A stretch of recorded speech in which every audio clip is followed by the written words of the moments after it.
Vamos a empezar con la presentación de este libro. Martín Reynoso es un referente absoluto de mindfulness en Argentina. En Argentina hay varios referentes, pero yo creo que Martín es seguramente quien mejor recoge toda esta visión de mindfulness, también por su trayectoria biográfica. Él es psicólogo, es hijo de filósofos. Ha difundido extraordinariamente mindfulness desde los periódicos del país, como el diario Clarín, referente en toda Latinoamérica, o también Charlas TED. Y no es este el primer libro que escribe, pero sí que es un libro que vamos a tener muy accesible en España, gracias a Editorial Sigue Lantana, y que nos acerca a una visión muy específica sobre mindfulness y su aplicación al entrenamiento emocional, ¿no? Entonces, cuéntanos un poco, Martín, cuál es la filosofía del libro, cuál fue tu interés, ¿no?, a la hora de escribirlo, qué querías transmitirnos, y luego dejaremos algún tiempo para preguntas tanto de la mesa como de mí mismo. Ok, buenas tardes, ¿cómo están? ¿Cómo andan? Bueno, creo que el principal interés o la principal motivación cuando uno escribe es entenderse uno mismo, ¿no? Alguien dijo, creo que fue Rogers, que dijo, toda teoría es una autobiografía. Yo diría, todo libro es una autobiografía, todo lo que uno hace es una autobiografía porque siempre uno está intentando encontrarse a sí mismo a través de su producción, a través de sus frutos. Algo que me pasó después de los 40 años fue, no estoy tan lejos, estoy a los 50, pero cuando pasé los 40 empecé a darme cuenta que había muchas cosas que se tambaleaban adentro mío y que me empezaban algunas a derrumbarse. Y quizá por algunos le llamaran la crisis de los 40. Lo que yo descubrí es que de alguna forma estaban empezando a ocurrir algunos cambios fuertes de búsqueda de autenticidad y de cambio en mí. Y que eso me estaba conectando de otra manera con mi vida interior, mis emociones. Y que había perdido mucho tiempo, o quizás no era pérdida de tiempo, era simplemente el rodeo que hay que hacer para llegar a una mayor autenticidad. Y mencionando este autor que recién hablaban en la charla, Javier, con Ramiro Calle, hablaban de Hermann Hesse. Hermann Hesse tiene un libro que no sé si lo han leído, se llama Demian, que es un clásico, ¿no? Y empieza con esta frase, dice, quería intentar vivir aquello que tendía a brotar espontáneamente en mí. ¿Por qué habría de serme tan difícil?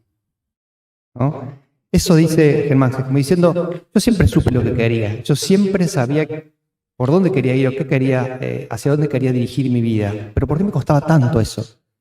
Y eso tiene mucho que ver con que no nos conocemos emocionalmente, no conocemos nuestra vida emocional, y creo que un poco los highlights de este libro, este librito, que es casi una edición de bolsillo porque la realidad es que es un poco una descripción de una búsqueda en el programa que estamos trabajando en Argentina, que es un programa de bienestar emocional, que recoge algunas cosas muy valiosas de otros programas, pero tiene algunas cuestiones muy nuestras.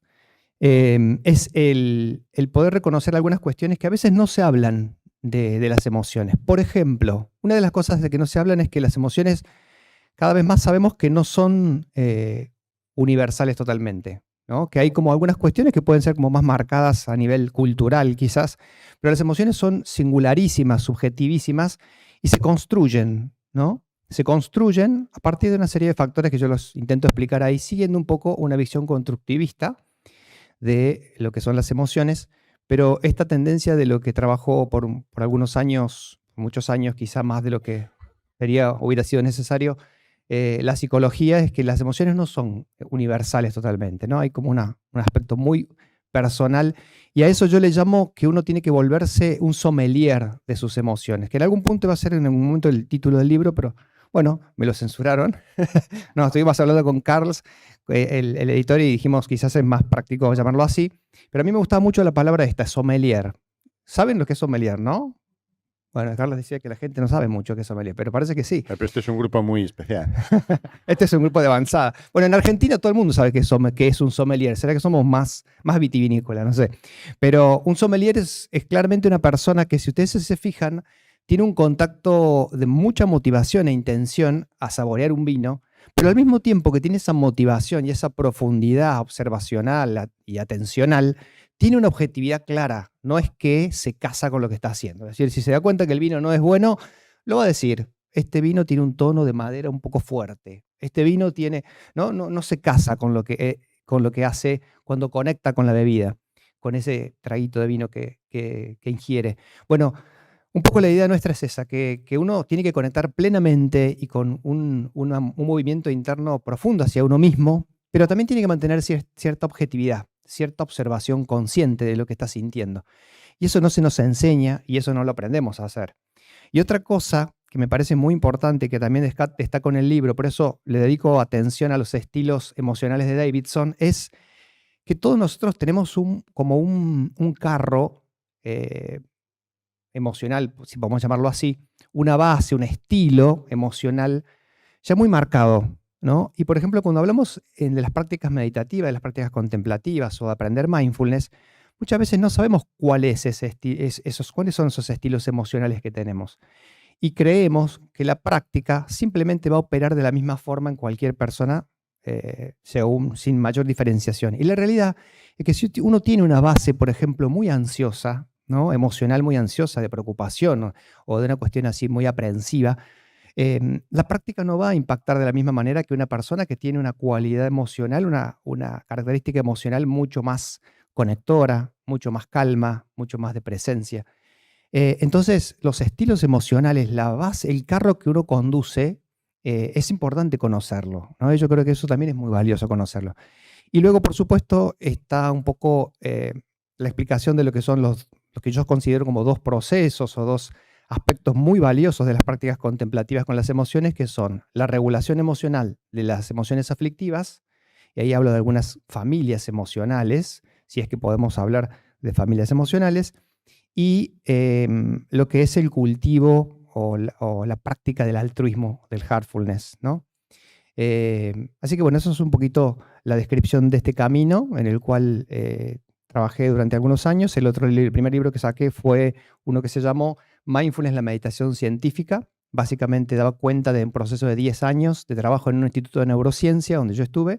Este da cuenta de unos 5 o 6 años de trabajo en este nuevo programa que estamos implementando en Argentina, porque yo siempre soy de la idea de escribir sobre cosas que uno está haciendo y que tienen de alguna forma algunas evidencias o al menos que uno va poniendo en juego diariamente, ¿no?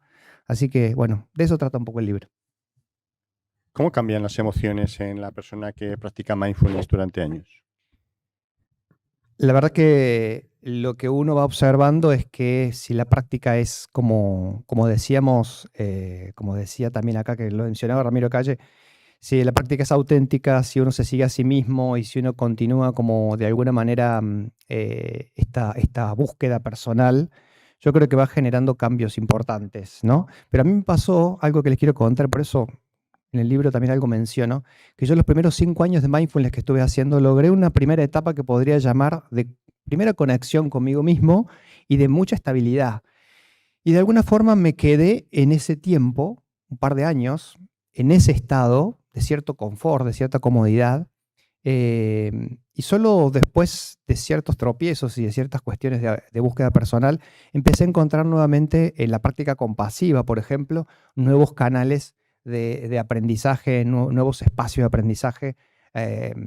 Y sobre todo, bueno, yo hago mucho también Vipassana, ¿no? Vipassana, la tradición de Uba King. Y empecé como a encontrar otros desafíos y otros caminos que no estaba abriendo en mí. Entonces yo creo que esto de seguirse a sí mismo en el tiempo permite que uno vaya generando algunos cambios, y yo creo que los cambios más importantes de la práctica meditativa es esto de ser más auténtico, de poder conectarse mejor con uno mismo, por supuesto de lo que ya sabemos por investigación, que mejora lo atencional, mejora el manejo de las emociones aflictivas, genera una disposición y una actitud de más conexión con los demás. Eso también creo que es bastante evidente. Y bueno, algo de eso también menciono cuando hablo de los cambios que puede producir la práctica, ¿no? Cambian las emociones, pero las emociones sabemos que se producen en un contexto relacional. ¿Cambian las relaciones también de la persona que medita, las relaciones interpersonales? Bueno, eso depende, si me estás preguntando de un programa de 8 semanas, depende. Por ejemplo, nosotros hicimos una investigación una vez, una de las poquitas investigaciones, porque no nos dedicamos a eso, pero cuando estaba en el Instituto de Neurociencia, trabajamos sobre el tema de la parte de regulación emocional y aplicamos un test que es bastante conocido, ¿no? En el tema de regulación emocional, que es el ver cómo la persona va trabajando con sus emociones en un programa de 8 semanas. Y lo que observamos es que no había, en ese test no demostraba cambios significativos en las personas. Y en ese momento hicimos como una interconsulta, como un intercambio con gente de la Universidad de Nueva York, que estaba trabajando en eso, y me dice este psicólogo con el que estuvimos hablando, me dice, lo que pasa es que ese test, lo que mide, son cuestiones que tienen que ver con cosas que el mindfulness, a priori al menos, en un programa de 8 semanas, no produce, ¿no? En principio. Por ejemplo, una de las conductas era, cuando me siento mal, busco ayuda en mi red o busco ayuda en personas externas, ¿no? Y en un programa de 8 semanas probablemente hay como cambios de ese tipo que no se consiguen quizá al principio, ¿no? Y que solo demandan más tiempo de práctica. Entonces, por ahí diferenciar lo que es un programa a veces y lo que es la práctica sostenida con el tiempo, ¿no? A veces, yo creo que ese también es otro tema que a veces nos cuesta un poco a los quienes enseñamos mindfulness, aceptar el alcance de lo que hacemos y el impacto de lo que hacemos, porque muchas veces hay cambios que van modelándose en nosotros que llevan mucho más tiempo. Hicimos una investigación, que esa fue la primera que publicamos en Behavioral Science, que era sobre la capacidad de detección del ritmo cardíaco del practicante de mindfulness, ¿no? De un programa de 8 semanas. Eso se llama la hipótesis de Heartbeat Detection. Darme cuenta cómo va el ritmo de mi corazón entre una persona que hace mindfulness en un programa de 8 semanas y uno que no. Y nos dio luego de resultado que no había cambios significativos en eso. Es decir, una persona que hace 8 semanas de práctica no conecta mejor con el ritmo cardíaco que una persona que no hace mindfulness. Justo sobre ese tiempo, Kabat-Zinn está publicando un estudio muy similar, y cuando le pregunté a Mathieu Ricard en una conferencia, le digo, ¿por qué entonces nos dio esto así? Y me dice, porque en mindfulness no se practica eso. En mindfulness uno no practica para aprender a conectar con el ritmo cardíaco. Esa es una habilidad muy específica y quizás un meditador de larga data puede llegar a desarrollar ese skill, esa habilidad. Pero en principio eso no se practica en mindfulness. Entonces, creo que a veces tenemos que tener cuidado con esto del impacto que tiene a veces la práctica, si es una práctica sostenida en el tiempo realmente, o si es una práctica simplemente que no es cosa menor, de un programa de 8 semanas o de un tiempo breve, ¿no? Eso me parece que es como muy importante diferenciarlo, que las prácticas contemplativas yo creo que van generando cambios como long term también, ¿no? Como más con el tiempo, ¿no? Sin duda, es un estilo de vida, ¿no? No 8 Tal semanas cual, tal no van a cual. producir un cambio especialmente importante. Ya para ir terminando, ¿por qué deberíamos leer tu libro? Porque es lindo, porque es valioso. No, yo creo que esto que es la búsqueda mía personal y esto que les mencionaba como aspectos importantes del libro como búsqueda personal, puede ser valioso para ustedes, como probablemente se encuentren a ustedes mismos en las búsquedas mías también, ¿no? Creo que cuando uno lee un libro también es eso, es que el libro te lee a vos, de alguna forma, ¿no? Ese es el camino, que haya un encuentro, y en cierta medida creo que en algunas partes del libro puede haber momentos de encuentro de ustedes con el libro. Y si te parece, si me permitís, para cerrar, leerles un poema, porque a mí me gusta escribir también, ¿Cómo no? y entonces aproveché en algunos momentos, como hablamos de emociones, a leer algunas cosas. Algunas de las cosas que me pasaban con las emociones, y esto también lo menciono en el libro, es que por momentos yo sentía como un flujo compasivo, de conexión, de bondad. Y a veces me pasa en mi vida hoy en día, ¿no? Y por otros momentos ese flujo no es así, no funciona de esa manera, no se despliega de esa manera, sino que me siento más duro, más cerrado, más desconectado, que eso es lo que siempre trabajo, en poder como aceptar esos flujos internos. Y entonces un poco este poema tiene que ver con eso, ¿no? Se llama Demasiado humano. A veces cierro la pesada puerta de mi corazón contra mis narices. Me repliego herido, entumecido. Me camuflo en ideaciones que distraen, en imágenes sediciosas que alienan mi sentir. Se palpa duro, se siente amargo, pero me encapsulo radioactivo. Otras veces abro la puerta de par en par, bebo bocanadas frescas de vida plena. Siento el cosquilleo suave de mi vientre y la luz cálida orillando mis mejillas. Mi mente hace silencio cómplice. Mi vida va entre estas aguas. Siento que navego entre uno y otro estado, que por momentos me erijo íntegro, compasivo, conectado. Otras me reconozco endurecido, secuestrado de mi sentir, poseído. Quiero aprender a navegar en estos mares. Quiero amar los vaivenes furiosos o las rítmicas danzas de mi existir. Y aunque un día me sienta pleno y me expanda, floreciente, luminoso, quiero recordarme vulnerable, quiero saberme incierto, humano, demasiado humano. Muchas gracias.